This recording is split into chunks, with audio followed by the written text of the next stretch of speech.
عقر ناقة صالح، هو واحد عقر، لكن لما بات ذلك القوم لم يتصدوا إلى النهي عن ذلك، فالله سبحانه وتعالى أنزل العذاب شمل الجميع. لذلك النبي صلى الله عليه وآله يقول: كيف بكم إذا فسدت نساء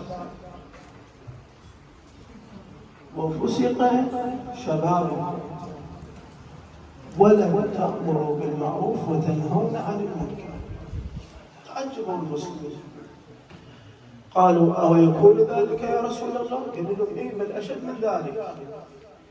كيف بكم وأنتم تأمرون بالمنكر وتنهون عن المعروف؟ عجبوا.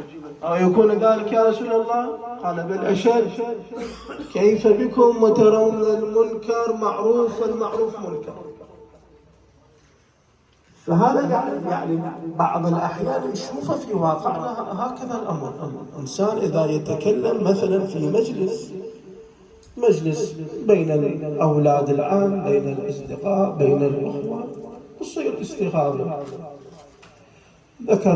ذكر الغائب بسوء، ذكر المؤمن بسوء. إذا أنت تقول للبوي حرام، هذه استغاثة كذا، بسرعة أنه شنو يعني يرجعون هذا الكلام وينهوك عن ذلك، بل يعد أن الاستغاثة في الشيء طبيعي.